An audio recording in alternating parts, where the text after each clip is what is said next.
Welcome back to Anthus Plays When the Night Comes, Part 2. We ended this off slightly into Chapter 2, and we are going for Finn, although right now we are currently not on Finn's route. So yeah, let's get back into it. Loading the game from Thursday, January 13th. No.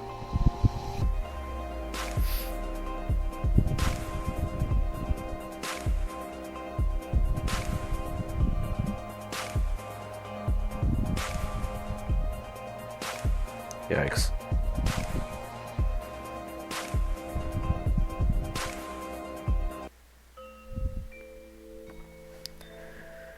I felt impatient and restless. I'm practically crawling out of my skin as I sit in this chair. Surely I should be out there already, talking and gathering evidence. What's the first step? August flicks through the document covered in an elegant, looping script, barely glancing up at me when they next speak. You meet Henry. Henry. You meet Harry. Harry tells us both what to do, and we do it. They chuck the papers aside, watching as they slide across the desk to join the rest of the jumbled reports. I stare them down, perplexed. They really have nothing for me? No brief before I meet the most important man in Escria? That's it?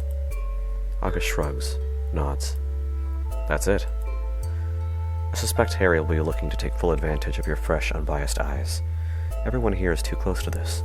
A stranger is exactly what we need right now. Look, I don't know how you're used to doing things, but throw all of that out the window. Everything changes. Here. Now. I hear footsteps in the hallway, and August quickly rises to their feet. They straighten their clothing and tie their sash a little tighter. I follow their lead and move to stand by their side, my heart hammering triple time in my chest as those footsteps draw nearer. There's a distinct clang of metal, of armor and heavy boots. Then the door swings open and an imposing figure enters the room. His gaze flickers between myself and August, his expression stern and almost emotionless. I've heard many tales about Harold Addington III, and as he stands before me, I feel a certain sense of pride that he would choose to summon me to deal with such a vital case. He's adorned in the standard enforcer colors of black and gold, but his outfit is far more regal than any of the other higher-ranking officials I've seen. A wide smile breaks out across his scarred lips, and he pulls August into a tight embrace, a deep, comforting chuckle rumbling in his chest. Old friend, how the devil are you? It's been a while. Too long, I say. He pulls away, still firmly holding onto August's shoulders. You look exhausted. Have you not been sleeping? August offers him a wry smile as Harry drops his hands. I'm trying to sleep. Does that count? Harry throws them a look, something stern but edged with a certain fondness, one that a father might give to their child. Look after yourself, Augustus. August nods once, still smiling as Harry turns to stand before me. Hunter, it's such a pleasure to meet you. I can finally put a face to all those impressive reports I've read. He offers me his hand and I eagerly take it. It's a pleasure to meet you too, Lieutenant General Addington, sir. He smiles warmly, keeping his grip on my hand, his other holding my forearm. Harry is fine. None of that formal nonsense. If we're going to be working together for the foreseeable future, we might as well get familiar, wouldn't you agree? Of course, Harry. He laughs and I feel incredibly relaxed in his presence. Now let's get to business, shall we? August hands him a standard issue file sealed with wax bearing the Scarlet Enforcer emblem. They watch me carefully as Harry breaks the seal, a heavy sigh falling from his lips as he quickly scans the report. He closes his eyes, handing the papers back to August before he turns his back to us both. A silent moment passes, and Harry rounds his shoulders, clicking his neck before he faces us. You know, I've worked for the Enforcers for nearly 30 years, and I've never felt quite so useless. We've lost some of our best, our brightest, kindest. Harry pauses, the waver in his voice evident as he composes himself. I am truly at a loss, and I'm finding it hard to remove my emotions from the equation when it's my own people being needlessly slaughtered. August averts their gaze, stealing a quick glance at me, seemingly sussing my reaction, but also giving Harry a moment of privacy. Nothing can bring them back, but we can bring those responsible to justice. Suddenly it hits me. The victims were hunters, weren't they? Yes, they were hunters. Just like you. Harry huffs a quiet laugh, clearing his throat. I know we're putting a great deal of responsibility on your shoulders, but I have never-ending faith that you're the one who can help end this madness. Do you have any questions? Are there any patterns? Other than the timing of the murders, are there any other patterns I should be aware of? Harry's mouth twists into a grimace, and he shakes his head. I hope you don't think ill of me, but I'd rather not tell you at this point. What? I mean, if I'm looking into it, shouldn't you tell me? He and August share a look, and August seems perplexed by this statement. Harry places his hand upon August's shoulder, a reassuring touch, a smile, then he's looking back at me. Please, just trust me, both of you. I want you to go out there and see things with your own eyes, utilize your abilities, then we can discuss what we've already discovered. There was a complex case with many intricacies, but I think it's important that you don't let our opinions cloud your judgment. As terrifying and as baffling as this may seem, I see where Harry is coming from. I don't want to be influenced by an investigation that's so obviously failing. Ask about the victims. How many victims do we have so far? August looks at Harry for guidance, and Harry nods his permission. 4, but we anticipate more.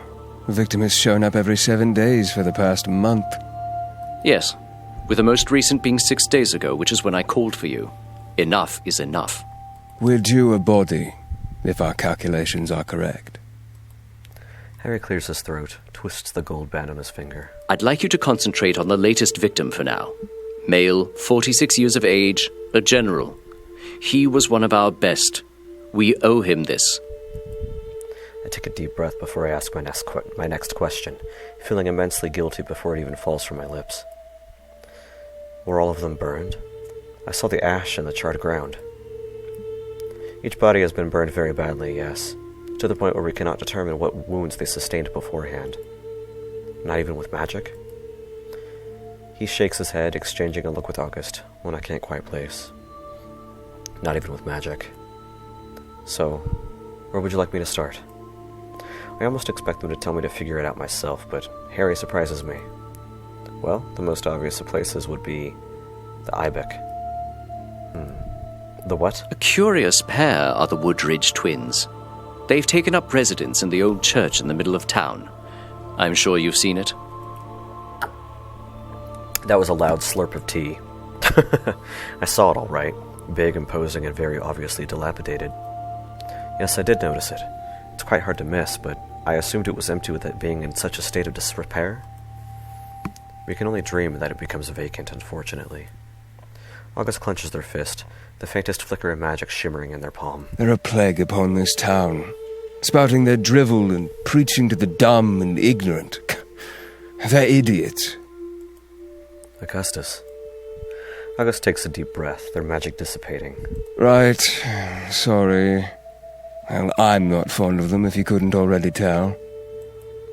Harry and I share a glance, and he smiles warmly, winking at me. Oh, I think we got the picture. Now, as I said, I suggest you start with them. Just see what you make of them. You might need to play along with the woman. She tends to favor playing games. Anything to baffle you. Have they already been questioned? Are they dangerous? Are they human? Harry shrugs, and August's annoyance at him being so unbothered is obvious. Yes, they're human, and yes, they've been questioned. Hunter Merriman saw to that, but she and the woman have a rather tumultuous relationship. Their alibi is solid. They have a guard, a human who has connections to Clan Casimir. She has no reason to support the Ibex other than just doing her job. I'd still be interested to hear what you think of her, though. So, in theory, they're harmless, but they do have the people's ear for some bizarre reason. They prey on fear, and the town is infected with that right now. Be cautious of them. They certainly won't take kindly to you. Oh, I think the General can handle them just fine. Have some faith, August. August waves their hand dismissively, wandering over to a filing cabinet that's nestled in the far corner whilst muttering something under their breath. A warm hand touches my arm. We trust you, Azro. Now, once you've spoken to them, I suggest just going where your gut tells you. There are plenty of other Lunarians for you to get to know, so just take today to really find your feet. I must meet with August and some of the other generals now, but please report back to us in the morning. Unless you find any damning evidence, of course, in which case, report back immediately. I nod, glancing over at my superior who has taken it upon themselves to dive headfirst into yet another pile of paperwork. Trust no one, right? Not a bloody soul. Suspect everyone. Question everything. I close the door behind me, leaving August and Harry with their discussion. I feel a bit overwhelmed, but ready to finally start my investigation and to hopefully end all this chaos. I take a deep breath and straighten my clothes, feeling ruffled from both that initial heated encounter but the brief but semi-informative conversation with the Lieutenant General. As I turn to leave, I spot Piper leaning against the wall. She looks stoic, her gaze fixed on the floor, but she perks up when she spots me approaching. Hello. Oi, Azro, I can call you that, can't I? She makes a quiet, frustrated noise and closes her eyes. She shakes her head, exhaling sharply before she meets my gaze.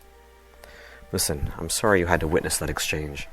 I couldn't bring myself to leave without apologizing for my behavior both today and in the tavern the other day. It's been a rough few weeks, and I often let my passion overrule any rational thoughts that I promise I am capable of having. It's unbecoming of me. I'm taken aback by the vulnerability of her words. This isn't the Piper I thought I'd have to become accustomed to. Piper, She raises her hand to halt my words, calloused fingers curling into a fist. Please, just let me apologize, all right? Then we can pretend I never acted like a complete asshole, and you can go and do your job. So... She sticks out her hand, her daggers clanging noisily where they rest at the holster at her back. The name's Piper Merriman. She rolls her eyes, taking a deep breath before her next sentence. Major Piper Merriman. She throws me a wicked grin, and I can't help but laugh. I'm not going for her. I don't... The pleasure's mine. I eagerly take her hand in my own and shake it firmly, my touch lingering a little longer than necessary as I cling to her warmth. It's a pleasure, Hunter Merriman. I gather I'll be seeing you around, or I hope I will. A smirk hooks the corner of her mouth, our fingers brushing as they slowly part, and there's something curious shining in her striking gaze. Well, the town is terribly small. It would be quite hard to avoid me. I shrug, nonchalant. Sorry, Piper, I had to have a sip of my tea. Chai tea, to be exact. I can think of far worse things than bumping into you. She narrows her eyes, shoving me playfully. The most subtle flash of color creeps across her freckled cheeks. Oh, I don't know. I can be pretty scary if you ask nicely. Nicely, you say? She purses her lips, her sapphire gaze sweeping over me like a caress. Well. I think we're going to get along swimmingly. She's quite an enigma, and I can feel my skin prickling under her heavy gaze. Certainly not an unwelcome feeling. She snorts a laugh, the sound wholly inelegant, but charming nonetheless. What's so funny? She narrows her gaze, shifting from one foot to the other as if she has excess energy to dispel. Oh, nothing much.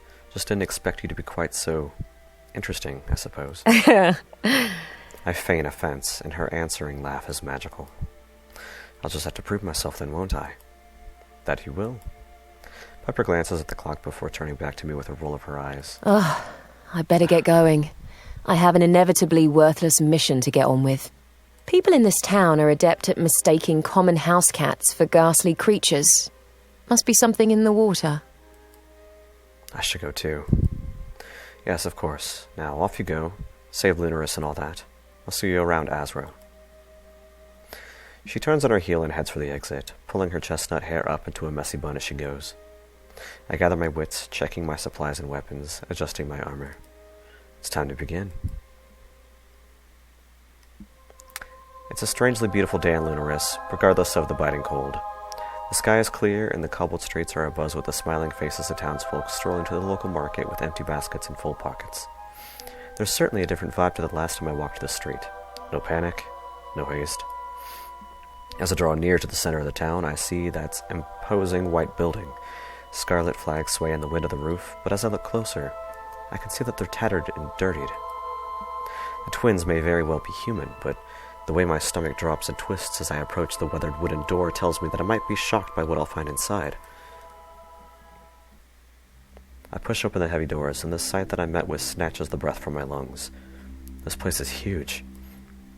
It's that's domed. Its domed ceiling was seemingly once decorated with an intricate painting, but the layers have cracked and peeled over time, and nothing more than the remnants of what looks like a starry night sky cling to it.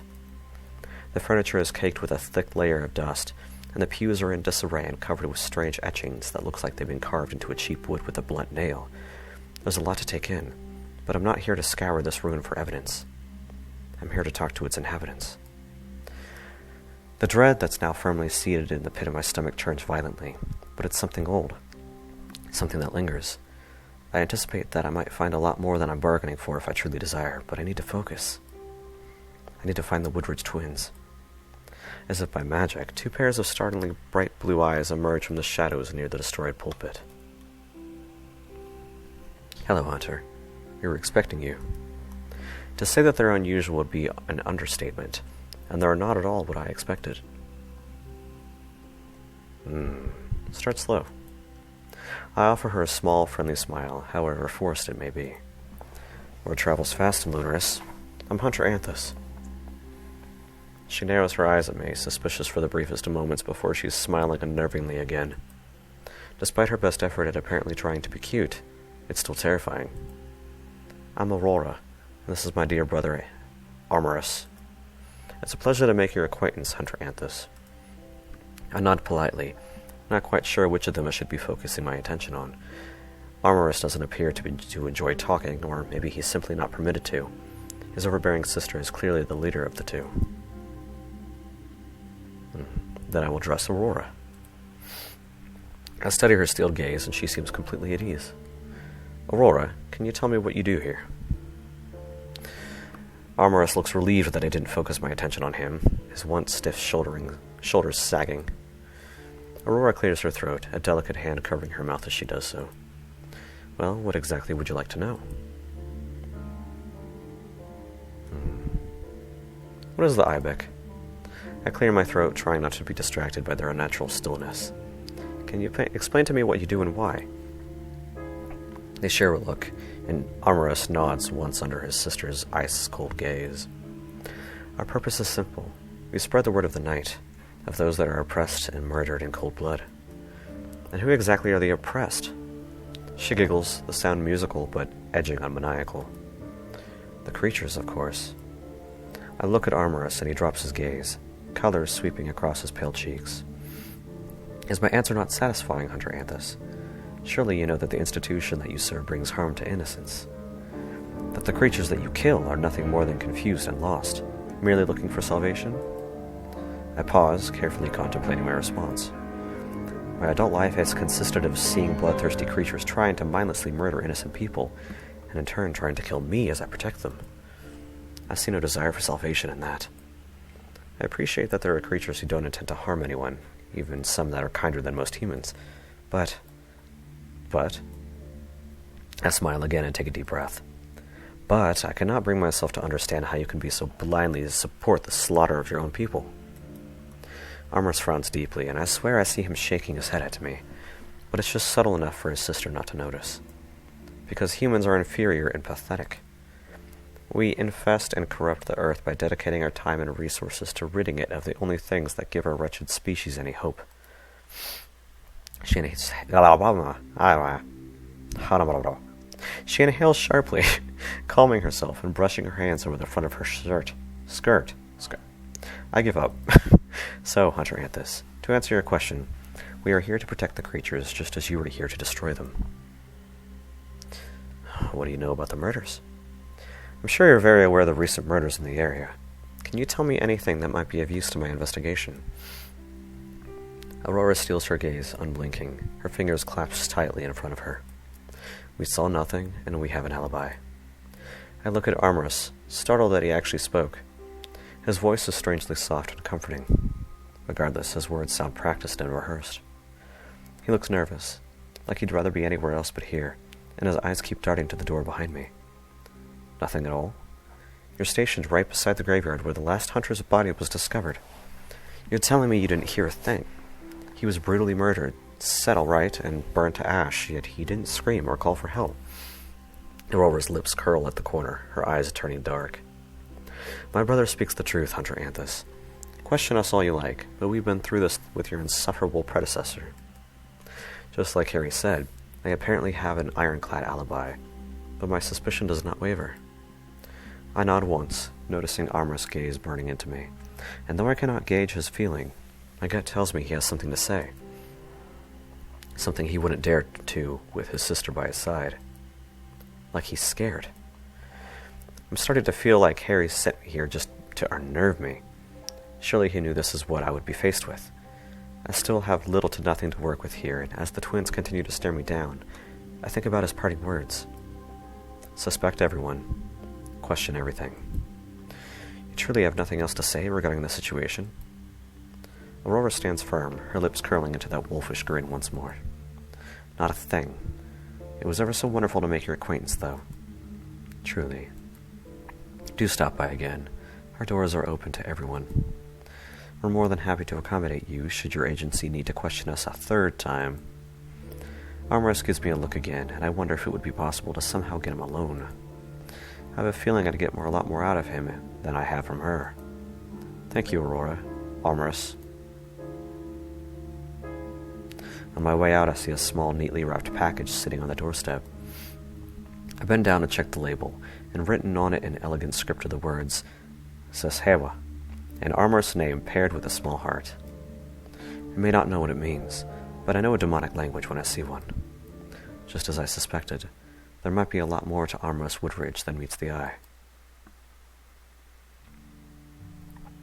I'll walk through the center of town for a while, getting to know the buildings and watching the people that pass me by. Lunaris turns into a quiet, nervous town when the sun begins to set, and I wonder if it's only recently lost its warmth. I consider heading for the graveyard, something tugging at me and telling me that there's more there for me to find, but Alcar suddenly appears from behind the crooked houses, sending two children that were playing in the streets scattering. What the hell have you been doing in that damned church? Are you feeding into their bullshit already? He pauses, huffing a sharp breath through his nose. I thought you'd be different. Just like everyone said you would be. How stupid of me to want to believe them. This certainly isn't the first time I've been caught off guard by an angry lichen, but it's safe to say that I don't need to fear for my life here. Maybe. He does look pretty pissed. It's not what you think, Alcar. I was just questioning them. He scoffs, rolling his eyes. His hands are shaking, but he balls them into fists when he catches me looking. Is that so? Why should I believe you? I don't even know you. No, you don't, which is why you should consider giving me the benefit of the doubt. I'm just trying to do my job. Do you suggest that I just ignore the very obvious cult in the middle of town? His wolf ears flicker back and forth, and he unclenches his fists. You were just questioning them? I nod. Yes, I was hardly agreeing with them in their hatred for, well, me. He rolls his eyes at me, standing his ground. Something has me curious, and I can't resist asking. They want to protect you from the likes of me, so why do you despise them so much? Because they couldn't care less about those of us that don't enjoy killing humans mindlessly. Because we're not real creatures if we stay out of trouble and befriend humans or each other. So, if you dare to act even remotely human, you're the enemy too? He smirks, brows raised. Aha. Now you're getting it.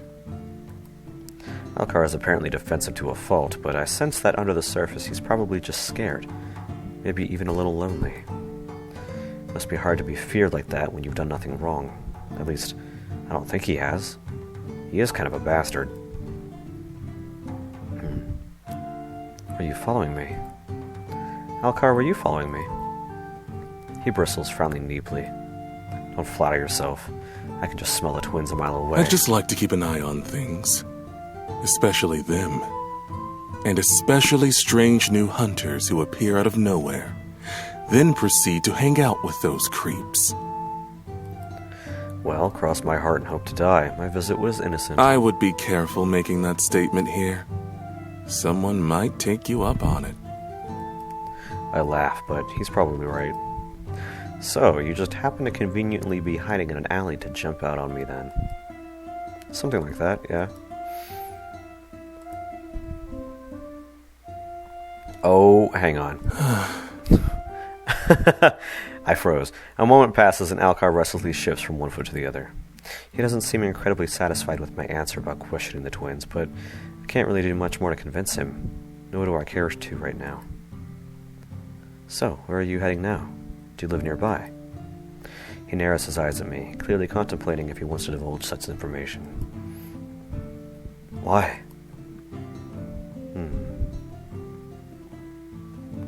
I'm going for Finn, so...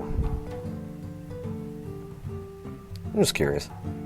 I'm just asking in an attempt to be friendly. You don't have to tell me. That simple, huh? I live around in places. I scoff a laugh, earning a raised brow and a flick of his ears. Very specific. I'm a specific guy. He glances up at the sky, muttering something under his breath before he sets his gaze upon me once again. It's getting dark, and there's a cold drink with my name on it at the Wolf. As much as I'd love to stay standing in the middle of the street talking to Lunaris' new favorite person, I'd better dash.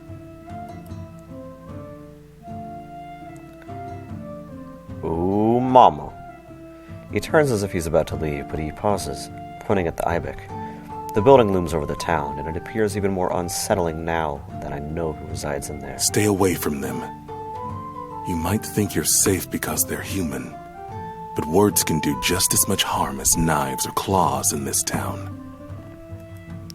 I get the horrible feeling that he's right, that maybe I should have pushed harder with them. I should be asking him about the murders too, but... Harry told me to trust my instincts, and right now something is pulling me toward that graveyard. Not towards this scrappy, sarcastic wolf. I'll be careful. See to it that you are, Hunter. The town might be... the town might fucking implode if it has to deal with much more. He makes a dismissive noise, scowling at me, but he's unable to mask his obvious worry for my well-being. Not that I care. Anyway, I'll see you around. He offers me a half-arsed wave paired with a delicately mischievous grin. Decidedly mischievous grin, and then Alcar slinks back into the alley from whence he came. The graveyard looks so different at night. Beautiful even. Fog twists and curls around my ankles as I walk, glimmering specks of vivid blue light sparkling in its haze. Thankfully, the darkness is a little more forgiving this evening, and something seems to be guiding me along and leading me right to the place where the murder happened. I'm hoping that I might be able to get a clear idea of what transpired here that night now that I know who he was, or what he was. I follow the path and see a dark figure crouching before a neat line of gravestones. There's no danger here, not that I can feel, but I approach with caution anyway. As I draw near, I recognize him. It's Finn. Oh, I am no fool, and I know he senses me here, but he doesn't flinch, keeping his gaze fixed on the dark forest that surrounds us. Oh. No warm welcome this time? I clear my throat, quirking my brow as he stands and turns to face me, effortlessly graceful. Oh my god, oh my god, oh my god. There are no walls for you to pin... Oh! There are no walls for you to pin me against out here. How will you cope? His golden eyes shine in the darkness, and he offers me a sheepish glance. When good people are getting brutally murdered, my instincts tend to get the better of me. But I apologize again. I'll do anything you require for you to feel comfortable around me. No mind reading? He shakes his head quickly. No mind reading, unless you ask, of course. Or unless you have any particularly loud thoughts. Then I'm afraid there's not much I can do to help it. A smirk hooks the corner of his mouth, and he offers me his iron hand, switching to his flesh when I throw him a curious look. Both are just as cold as the other, unfortunately. Truce. I shrug heartily and shiver as his cold skin meets my warm. His handshake firm. Truce. I really need to have a look around. I sensed something near where the body was found the night after I arrived. He pauses, looking as though he's trying to decide if he should say what he's thinking. There's definitely a strange energy here. Stranger than usual, anyway. But I can help you, if you wish. I mean, if you wanted an immortal opinion. How exactly can you help me? He huffs a quiet laugh and folds his arms across his chest. Would an excellent sense of smell, and the ability to see things your human eyes cannot, be of use? I feign disinterest, a playful roll of my eyes as he waits for my response. I suppose I shouldn't dismiss any help, but how do I know that you're not the thing committing these horrible crimes? I've been told to trust no one more times than I can count, so tell me, Finn, why should I trust you? He offers me a wry smile, but sadness lingers in his gaze. Freedom. Freedom? He nods again, taking another deep, unnecessary breath. I've been trying to become a better man since the day I died. My sire was a cruel man, a tyrant. Being around that for centuries does something to you. Where's your sire now? He swallows thickly, rubbing the back of his neck. It's almost a nervous gesture, and the first time I've seen him do anything that looked remotely human or graceless. Dead. Killed by your lieutenant general. I owe Harry my life. He freed me from Levi's shackles. He pauses, head tilted toward the night sky, and he closes his eyes. A smile crosses his lips, something wicked. I've done terrible things in my time, and I intend to pay penance for those for the rest of my days. Which, if you hadn't heard, is forever.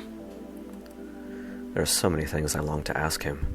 He's seen so much, done so much, and I assume lost so much. So, to answer your question, I value doing the right thing above all else. Even if sometimes I tend to stumble a little. Metaphorically, of course. I offer him a wry smile, watching him watch me.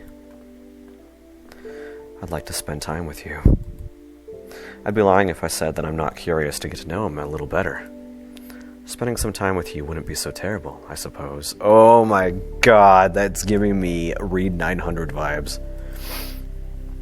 He looks taken aback by my statement, but he recovers in record time. A smirk that I've come to learn is quintessentially Finn crosses his lips. A smirk that has my cheeks heating. You suppose, I step closer, his gaze burning into mine, and I feel a shiver roll down my spine, the hairs on the back of my neck standing to attention. He notices. Are you cold? He's teasing me, so I decide to play along. Freezing. He makes a quiet little noise, one I think I could become quite fond of hearing. Unfortunately, I can't warm you up. I am quite dead, you know.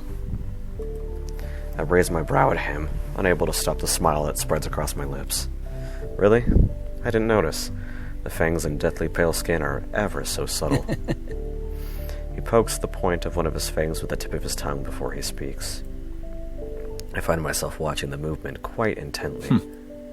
I don't think I've ever been called subtle before. Well, there's a first time for everything.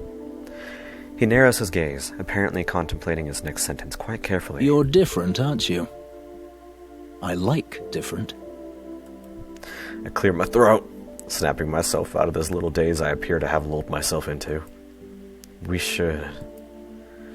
He smiles wider this time. He's handsome. Oh god, he's handsome bathed in the moonlight, even more so than the artificial light of this shop. It's distracting. He's apparently quite distracted himself, and he clears his throat before he next speaks. Yes, we should. I brush past him, a little closer than necessary, and another shiver overtakes me as I feel his cool skin against my own. I head for the crime scene, hyper aware of him following close behind, knowing his gaze is burning into me. We stop at a charred patch of grass, Finn bending to pick up one of the bloodied shards of the shattered gravestone. He brings it to his nose and glances at me before he gives it a sniff. He's apparently quite repulsed by whatever scent he's picked up. Then he hands me the stone, wiping his hands off on his trousers. I suggest you keep that. That's not something I've experienced before, and I've Smelled a lot of different things in my time. It seems off. If it's from a creature, it's certainly not one I've come across in my 600 years. I throw him an accusatory glance before I turn my attention back to what he's handed me. I put it in my pocket for safekeeping. You can't pick up anything at all? So that means it isn't the victim's blood. He shakes his head. Definitely not his. Well, here goes nothing. I do exactly as I did last time, closing my eyes and concentrating, pouring all of my energy into seeking out that lingering memory. It's just as I remember. Painful, loud, and I almost can't bear it as a deep, scarred voice echoes in my mind. Leave while you still can. I feel a force pushing at me, but it's weak and nothing I can't handle, so I fight it and hold my ground. It's not hostile, but panicked. It's trying to tell me to go, to get out, to run. That just makes me want to stay all the more. I hear Finn saying my name, but it's distant, almost as if I'm underwater. I want to help. Tell me how. Who did this to you? No help, just death. You can't stop them. I tried. I failed. The voice quietly disappears, and all I'm left with are more questions.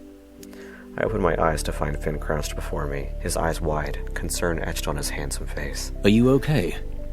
What was that? I wasn't listening, I swear it, but I couldn't block it out. He was just so loud. I exhale sharply, shaking my head and taking his hand as he offers it to help me stand. I fall against him, and he catches me with a fluid grace. It was the hunter. It must have been. What did you hear? He pauses, frowning and tightening his grip on me. Nothing coherent, just noise, but it was intense. That's never happened before. What do you mean? I mean, I feel things, I hear things sometimes too, but I've never directly spoken to a spirit like that before. At least that's what I think it was. I should go find August. He seems reluctant to let me go. A stitch in his brow as he looks at me. Are you sure you're okay? I nod, regretting it immediately as a wave of dizziness overtakes me. I've got you. You need to go and seek out Ezra. He can help you. Trust me. He's good with weird shit like this. I contemplate heading back to see August, but I suspect they wouldn't appreciate me disturbing them this hour with little more than a ghost story. You're right. I'll head for his shop immediately. Finn nods, still watching me and holding me close. Head straight there. Promise me? I place my hands on his chest, and Finn holds my arms as I try to steady myself. I will. Thank you, Finn. I chase his touch as we break apart, his cool fingertips feeling so soothing against my skin. If you need me, don't hesitate to come and find me. Ezra can tell you how to get to me. I swallow thickly, nodding and trying to shake myself free of this haze. I will, I swear it. He turns and heads for the forest, casting a final lingering glance at me over his shoulder before he disappears into the darkness. Now, I need to find Ezra, and fast. Oh my god. I hurry to the shop, still unsteadying on my feet, and my mind is reeling. What the hell is going on in this town? I round the corner and see that the lantern outside the shop is dark. I didn't realize how late it had gotten, and I can only hope that he's home. I knock on the door and hear a loud crash, followed by quick footsteps. It's Omen! The door creaks open slowly, and a face that definitely isn't Ezra's appears. I'm taken aback by the sight of Omen, his eyes wide as he stares at me. Are you supposed to be in there, Omen? He blinks, and a moment later he smiles, full of sheepish remorse. That answers my question, though it's difficult to even work up any annoyance if he's actually trespassing. Is he influencing me with his powers, or is his human face just that cute? Yes, I may be kind of living here right now. Oh, really? He smiles shyly, his ears twitching, and he looks away for a moment.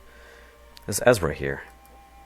He shakes his head, opening the door. No, he went out. He said he wouldn't be long, but I don't know when he'll be back. His eyes widen a little more as if he's remembered something. Sorry, would you like to come in? I contemplate rushing off to continue my search for Ezra, but I would be so stupid to miss a chance to find out a little bit more about this curious demon. I'd love to, but just for a moment. There's a neat little pile of cushions arranged on the rug in the middle of the shop, and a handful of empty wrappers that I can only assume were once filled with treats.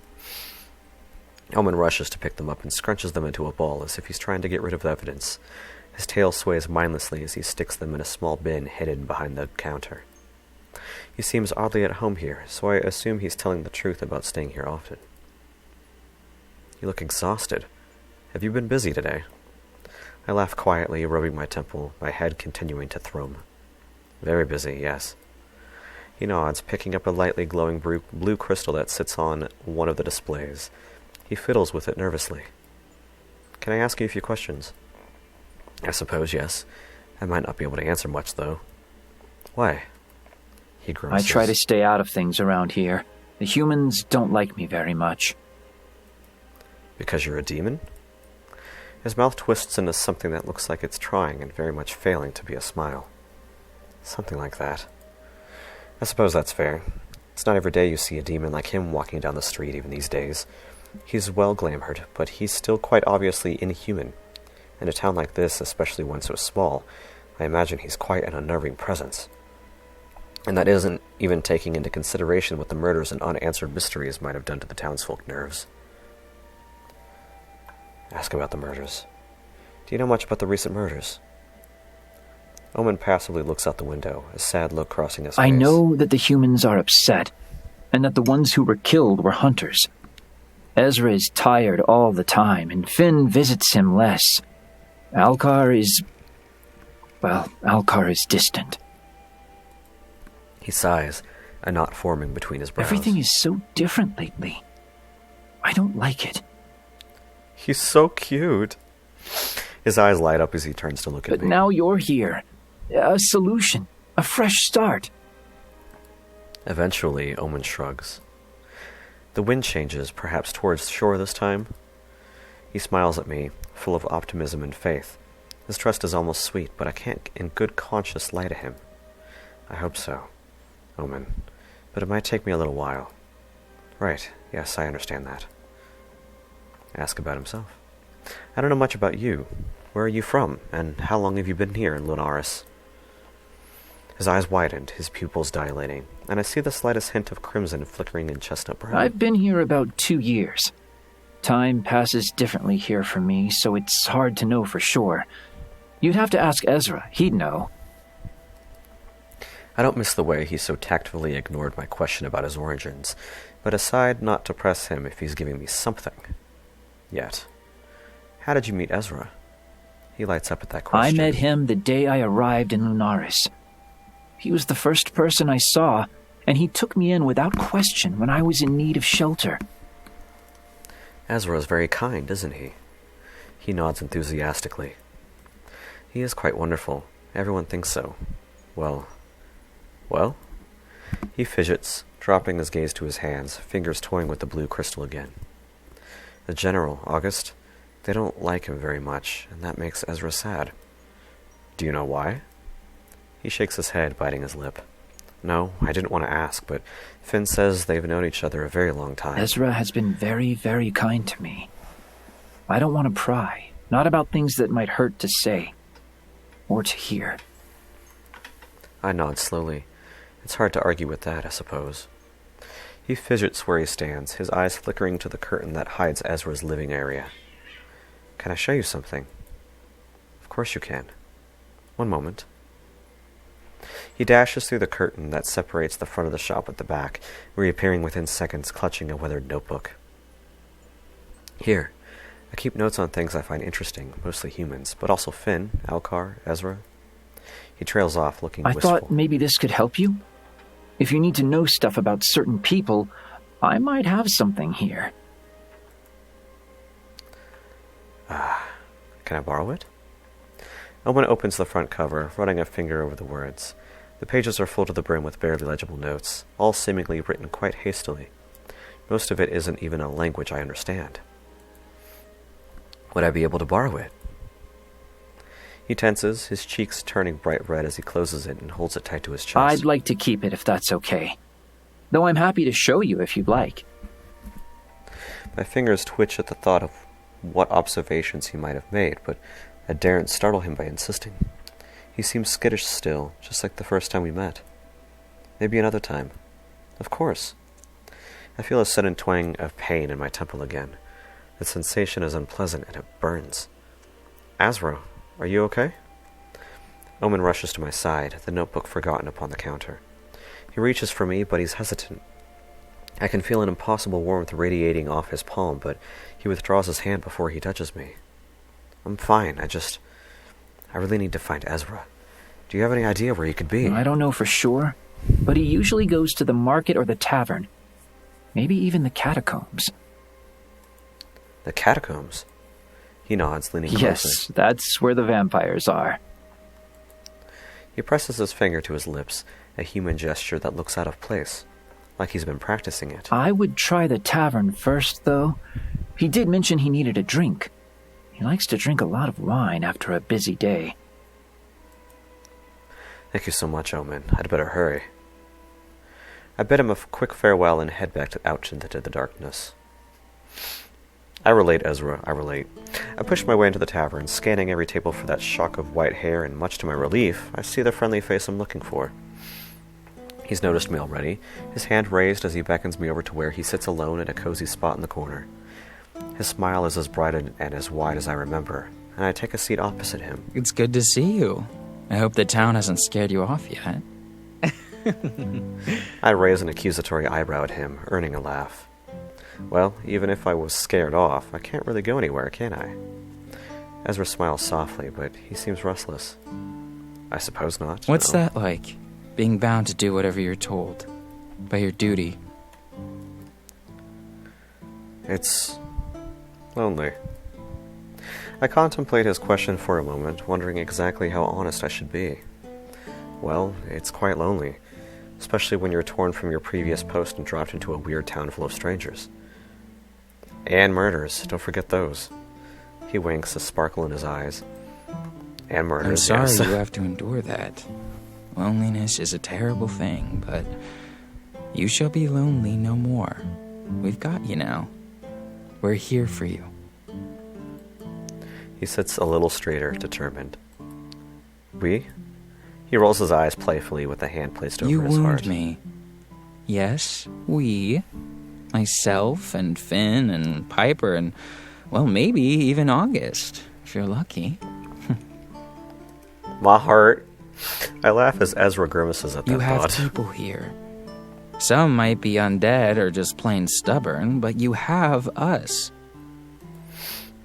Thank you, Ezra. That means a lot. He shrugs it off, running his finger around the rim of his wine glass. We've all been lonely at some point. Some of us will always be lonely, even surrounded by people. But if there's the smallest chance that you can quell that with some good company, then you should take it. He looks up at me, and I wonder how such a human exists. He's kind, and possibly so, and I find it very hard to believe it could ever be an act. So, you have friends here, Azro. The barmaid comes over and rolls her eyes, hand on her hips as she addresses me rather curtly. Drink? Bitch. Oh my god, I'm frozen again. Okay. Does it really matter what I do? I'll take a whiskey. I can think of nothing more soothing than some spicy sweet. Whiskey, please. Neat. She turns and wanders off with yet another roll of her eyes, and Ezra poorly stifles a laugh. Don't take it personally, that's Edna. She's notoriously, short. I grimace, and as she returns with my glass of whiskey, I nod politely. Thank you, Edna. Edna grunts, turning on her heel and throwing me a dismissive wave over her shoulder. Case in point. I eye the deep amber liquid in my glass, savoring the rich smell before I bring it to my lips and take a sip. It may burn as it trickles down my throat, but it's soothing and delicious. That's me with a fireball. Are you okay? You seem tense. I was actually looking for you.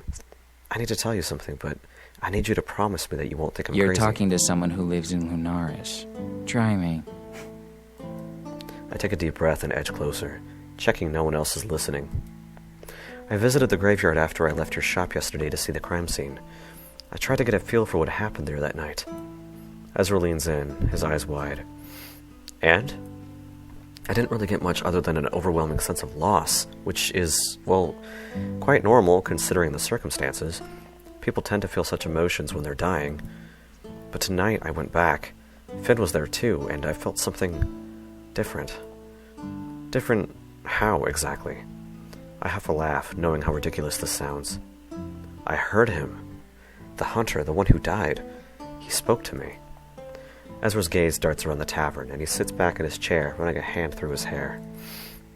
He wipes the look of shock off his face quickly, putting himself to rights. His voice is low when he speaks next, barely a whisper. You're sure? It was him? I nod. Positive. He told me to leave and that there is no hope in helping. Ezra leans forward again, pushing his wine glass aside, placing his hand upon the table. His fingers are visibly twitching. I'm just going for Finn. What does this mean? What could this mean? It's such a thing, even possible. Or am I going mad? He drums his fingers on the table, seemingly contemplating his response. Yes? It's possible, but usually only for those with psionic abilities. People have spoken to the dead before, but for a hunter to directly communicate with a spirit is unheard of. As far as I know, anyway. He withdraws his hand, clearly racking his brain for an answer. One that he's not going to find sat in this tavern, I suspect. Are you okay, though? Do you feel weird? I touch my fingers to my temple. Very. It's almost as if he's still in there, in a way. I'm sorry you had to endure that. It must have been scary. I feel my cheeks heating, thinking about Finn being there to catch me when I came around. I'm grateful for Finn tonight, I guess. Ezra quirks a brow at me, a smile playing on his lips. You are, I have to laugh, rolling my eyes. It's silly, but I dread to think what would have happened if he wasn't there. Ezra sips his wine, still smiling at me over the rim of his glass. His cheek's a little pink, too. You don't need to be embarrassed. We're all grateful for Finn. Why do you say it like that, Ezra? I think I could be wrong, but I'm pretty sure that if you pick things correctly, you could potentially get the poly relationship between yourself, Ezra, and Finn, but I would have to double check that. So what now? He curls his fingers around the stem of his glass and sighs deeply. I don't even know how to unpack this, but I do know that you need to rest. How's your head feeling? I sigh, pushing my whiskey aside. Still hurting. Ezra fishes around in the pouch that's attached to his belt, retrieving a small vial full of what looks like a strained herb or flower. Here, crush this into some boiling water and it should help with the headache. It's just some feverfew and butter burr. Completely natural, I promise. I take the vial and tuck it safely into my pocket. Do you have a pharmacy in there? He laughs softly, shaking his head. What kind of witch would I be if I didn't carry around a cure for a migraine? I should head back to the shop. I left Omen unattended with the kitchen cupboard unlocked. He'll eat me out of house and home. I did check there before I came here. He'd gotten into the sweets. Shit. And that's definitely my Whatever cue to you leave. experience today will still have happened tomorrow. I know what you hunters are like. No matter how scary August is, your report can wait until tomorrow. I smile up at him as he stands to leave. I promise. I'm drained. I need my bed more than ever right now. Plus, I need to decide how to pull all of this into words. This has changed everything for me, hasn't it? Yes, I'm afraid it did. He sighs deeply, resting a hand upon my shoulder. Be mindful of who you share this information with, okay? There are eyes and ears everywhere. Good night, Ezra. Good night, Ezra. I'm sorry for making our names so similar. I stare out of the window, and I spot the first snowflakes falling from a star-dusted sky. Winter has arrived in Linares. Let's make a quick save here. Oh my gosh, it likes to freeze, doesn't it? Overwrite my save file. And we are still on Chapter 2, so let us return and continue with the story. My headache is persistent as I lay in bed, but nothing can possibly stop me from falling asleep after the day I've had. I finish the tea that I made with the flowers Ezra gave me, hoping that it begins to take effect. I close my eyes, but just before I drift off, a distant whisper. My name was James.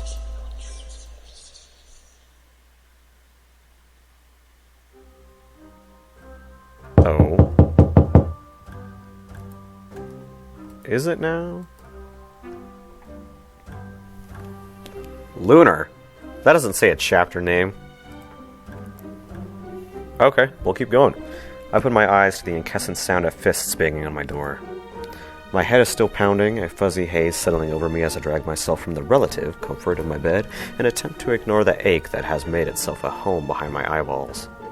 I blink once, twice, and... shit. It's dark?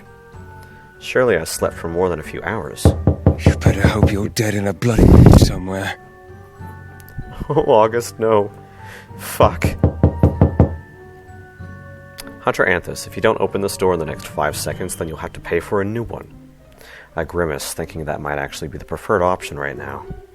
Did I really sleep for a whole day? Well, at least my death will be at the hands of something other than a ghastly creature, I suppose.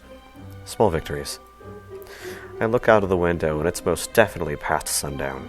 Linares is covered in snow, a pristine blanket of perfect white glistening in the moonlight.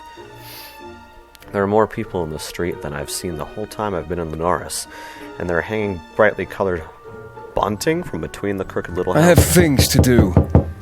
Important things. I can hear you in there, you know. Oh. The thought of opening the door and seeing August ready to tear my head off is less than appealing, especially when I probably look like I've been dragged through a fae nest and left for dead. I gather my wits and shout as cheerily as I can muster. I'll be done in 5 minutes. I hear a series of incoherent mumbles from the other side of the door, followed by a clack of heels as they walk away without much of a fight. I get the feeling I'm in a lot of trouble. Wonderful. The Wolf is full to the brim with red-faced patrons, all wearing far fancier outfits than the usual uninteresting garments they tend to support. I also see August scowling in the corner, but I almost don't recognize them out of their uniform.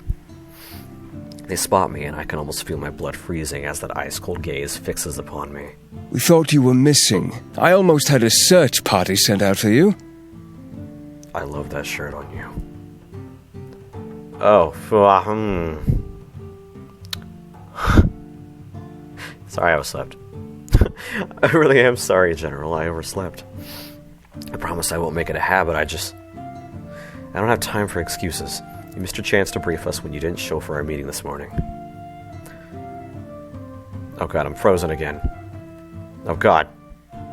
But nothing. I stand in silence, thinking it might not be such a good idea to push them. If you had attended this morning's meeting, you would know that there's quite an important event happening this evening. We don't have much time thanks to your tardiness, so please bear with me while We I are explain. in the middle of a crisis, yes, but the Lunar Festival is unavoidable. Harry thinks that if we postpone or cancel it, the town will erupt into chaos. They need stability now, more than ever right now, and the last thing we need is more panic. Lunar Festival? A festival? Well, there are horrible murders being committed. Trust me, I know. It's abhorrent, to be quite honest. It's a yearly tradition that's been around for centuries, one that Harry holds dear. He's been so distant. We need our leader back. And if this helps, then I'm willing to play along. And I expect you to do the same. No questions asked, understand? I hardly agree, and I have more than enough on my mind that I need to figure out. But the look August is giving me tells me I have little to no choice. Between you and me, I personally think it's a complete and utter waste of time and resources. Especially in the middle of such a crisis. They sigh heavily, shrugging as if they're already admitted defeat. Alas, it's important to Harry that we stick with this said tradition and show the people of Lunaris that everything is exactly as it should be. So, just forget about the horrible murders and my sworn duty to protect and serve the people for a night then. Yes, you've got it. And I don't have a choice. Do you ever? Point taken. A rather large cheer rings out from the doorway, and August grimaces, running a hand The over her festival face. itself takes place in the market. Please represent us well, Hunter. All eyes will be on you. And this is the perfect opportunity for you to introduce yourself to the town. Then they looked me up and down, apparently unsatisfied with my presentation. You'll want to change it to something a little more interesting, and I suggest you find someone to escort you. It would look a little odd having you wander around by yourself. You have to show solidarity. You know who I'm gonna ask. Ooh, Finn. I have someone who can show me around. Very well. Just remember that all eyes are on you. And don't forget to change. I nod, smiling politely. Yes, General. Good evening, Hunter. They tug on an expensive-looking fur coat and head out into the chill. I look down at my outfit, sighing and resign myself to the fact that I probably should change. Well, I mean, they did tell you to, so... might as well. I love loading screens. Okay, I stand on the street feeling a little lost. The last time I saw Finn, he was hanging out in the graveyard like all good vampires do, but I'd rather avoid going there again after what happened last night. The only other idea that pops into my head is to ask Ezra if he can direct me to him. I feel a strange connection to Finn, especially after last night. He was so kind and caring, and though I feel a little foolish for being enthralled so fast, life is short, as they say. Unless, of course, you're Finn. I reach the shop, the mage light lantern just flickering and fading as I approach, signaling that its owner is leaving the premises. The door swings open, and I'm met by a startled-looking Ezra. I love that my game keeps freezing whenever I click on something. Ezra, are you okay? I'm fine. I was wondering if you could help me find Finn. His expression relaxes and a sly smile crosses his lips. Oh, of course I can. You'll have to come inside, though. Take me to him. Omen waits patiently by the counter, smiling shyly at me as I enter. Hello, Omen. Are you coming to the festival with us? Before I can speak, Ezra gracefully interrupts. Nope. Finn. I assume you want him to escort you to the festival. Did Gus request that you attend? I nod, and Omen seems confused, but enthusiastic nonetheless. Oh, okay. Well, have fun. Ezra winks at me, quietly ordering the demon to stay put while he directs me toward the back room. Ezra stands beside the trapdoor that sits in the center of the room, turning to face me, his eyes sparkling. Want to see the trick? A trick. A trick. He laughs, bending down to unhook the latch. I almost expect him to cast a spell, but... watch and learn. He lays flat on the ground, sticking his head through a pitch-black hole, a startlingly cold breeze wafting up from underground. It smells damp and old, not exactly appealing. I remember Omen mentioning something about there being catacombs beneath the town, but they weren't marked on the map that I received in my summons. Ezra yells into the hatch, and his voice echoes eerily in the darkness. Finnegan! Quickly, please, I don't have all night. I stare at him as he stands and runs his hands over his tunic. He'll be along shortly. Would you like me to wait with you? I hear the front door of the shop opening, followed by a muffled laughter. Ezra's eyes widen and he grimaces. That's probably my cue to go. I can't leave those two unsupervised for too long without something getting broken. Do you mind? Oh, is it Alcar with Omen? Oh my god. T. Those two? He sighs, throwing me a sorry look. Omen and Alcar. Ah, yes! Good friendship. Alcar likes to tease him, tell him unsavory things that I can't risk him repeating in public. Again. Unfortunately, Omen isn't fully attuned to the ways of our world just yet, so having a Lycan who enjoys causing trouble around him can lead to some issues. He sounds exasperated, but he looks strangely happy. I can tell he has a lot of affection for his little band of supernatural misfits. That is until a rather loud crash rings out from the shop. Oh dear. I can wait. Go on. Do you need me to lock up? Would you? Finn knows how. Thank you so much. He grins, and there's a knowing look in his eye. Have fun. He won't keep you waiting too long. He's usually quite punctual. See you later, Ezra. He bids me a quick farewell, leaving me standing in the middle of the room, apparently waiting for a vampire to pop up from underneath the floorboards. What is my life? I wander over to the countertop while I wait, inspecting the paintings that adorn the walls. The one that sticks out to me the most is the striking portrait of Ezra. He has his eyes closed and he looks so peaceful. I idly wonder if he did these himself. Do you like them? Whoo, buddy! I turned, startled but somehow not surprised to find Finn standing before me. I glanced down, and the hatch is already closed and latched. And this is where we are going to end this next part, because I'm running out of disk space, otherwise I would include this in this one. So, thank you for joining this part 2 of When the Night Comes, and I hope you love Finn as much as I do. Bye-bye.